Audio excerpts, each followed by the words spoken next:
Hi everyone, I'm David Aragona, and I want to take a look at my TimeformUS Highlight Horse on Thursday at Belmont Park, which is happening in the 7th race. We'll start by taking a look at the entire field, and this is a really competitive turf race. There are 8 runners. You can actually make a case for all but probably one of them. I think Bath and Tennis, the long shot, is a little tough to make a strong case for, but the others, they're probably going to be pretty close in terms of odds. There's no clear favorite in this race, and it's just a really competitive, difficult handicapping puzzle. Before we get to the main contenders, I just want to touch upon the TimeformUS Pace Projector to give a sense of how this race is likely to unfold in the early stages. You see the number 1 horse, English Soul, is predicted to be out towards the front end. This is not a pace situation that is likely to favor horses that are on the lead or coming from off the pace. This is not characterized as going to feature a fast pace or anything of the sort, but I do just want to highlight that English Soul is likely to be in front of these horses in the early going, with horses like Panther Hit and Dream Passage right in behind. We'll move on to the favorite, Dream Passage, and I made her the slight favorite on the morning line. She's hardly a horse that you would think of as a prohibitive favorite in this spot because she's just coming at us in New York bred races. But you do want to take note. She ran a pretty impressive TimeformUS speed figure last time. She got a 111, which is a lot higher than anything she had done on her prior starts. Now, she's been in Brad Cox's barn for a while. He claimed her last July, but for a long time, she was just a closing sprinter in his barn. She had really never shown that she wanted to go longer, and she was bet down to 9-2 odds last time, going the mile, stretching out in distance, and she just seemed to really relish the extra ground. Maybe she also liked the yielding turf course, but she showed uncharacteristic speed, set a fast pace. You see those red color-coded pace figures, and she just drew away late from a very highly regarded Chad Brown favorite. Lovely Lala was, I believe, almost odds-on in that race. She was a very strong favorite, and Dream Passage just beat her with ease. So if Dream Passage repeats that race, stepping up to open company, I think she's pretty tough to beat in this spot. But like I said, English Soul is probably going to be on the front end in the early going, so there's other pace in this race, and I'm just not sure I want it better at a short price, stepping up in class. Also, Go Rose is another horse that might take some money in this spot, the number 7.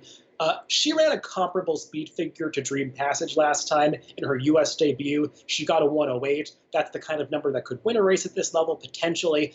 But if you watch that race, it's a little bit less impressive than the running line might suggest. That was a race that was dominated by a horse that was down inside, setting the pace. I think Saving Ground was really at a premium in that April 7th race, where some horses that were wider seemed to be more compromised. And Go Rose was just sitting right on the rail, in behind the leaders. She got out into a clear path with plenty of time and just didn't have any late punch in the final eighth of a mile. Maybe she's going to do better second off the layoff with that one U.S. start under her belt, but she's going to be another relatively short price in this race, and I just wasn't thrilled with that U.S. debut and think she'd have to do better this time, so I want to look elsewhere.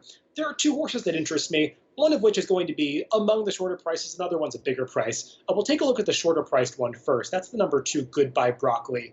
Now, Goodbye Broccoli also returned off the layoff last time, and her performance was okay. She was going the mile and an eighth at Belmont Park, just didn't put forth her A effort. She lost by almost 5 lengths, finishing 5th. I will say the winner of that race, Malachi, is probably a better horse than any of the ones that she's facing here, and also a mile and an eighth is probably just a little bit too far for her. She's gone longer distances in the past, and she just seems more comfortable going the mile or mile and a 16th distance, so she's going to appreciate cutting back to the flat mile in this spot. She's got tactical speed. She can sit right in behind the pace in the early going, and I just think based on some of her 3-year-old speed figures, you see that pair of 109s that she earned back in September and October of last year, off those kinds of numbers, she just makes a lot of sense, and she's the one that I would prefer of the shorter prices. But I want to take a shot with a horse that's going to be a bigger price in this race, and that's the number 4, Courageous Dinah.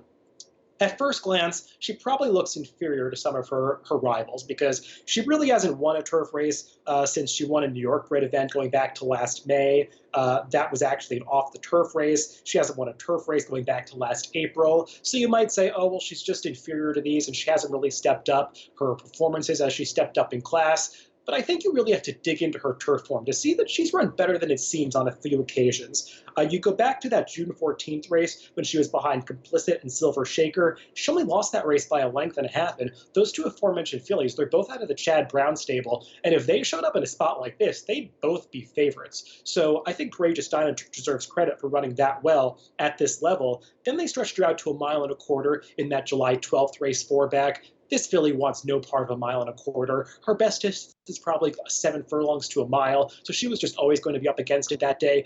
I don't know what they were doing running in the Yaddo 3-back. She's just not at that class level, so I can excuse that performance. They brought her down to Delaware Park for an allowance race as her final start of 2018, and she actually ran pretty well that day. She earned a respectable 105 Timeform US speed figure. The winner of that race, Golden Attitude, was making her first start in the US, and she went on in her very next start to place in a stakes race at Belmont Park. So the form of that race was really flattered.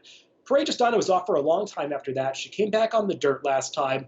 That was just a prep race. She was entered for dirt. That's not her preferred surface. You could see that Ned Allen was just getting a start into her. Now he's getting serious, putting her in a turf race in a spot where she can win. He's naming Jose Ortiz a live rider. And I just think this filly is well meant today, and she's going to outrun her odds because her best effort puts her in the mix, and she's likely to be somewhere in the 7 or 8 to 1 range. And to me, she's value at that price. So the number 4, Courageous Dinah, is my Timeform US Highlight Horse on Thursday at Belmont Park. There's a little bit of rain in the forecast, so I'm hoping that the rain doesn't affect the turf courses too much. Courageous Dinah does handle some give in the ground, so I'm hoping it doesn't change things a great deal. But Courageous Dinah is the highlight horse on Thursday. See you next week with another Timeform US Highlight Horse.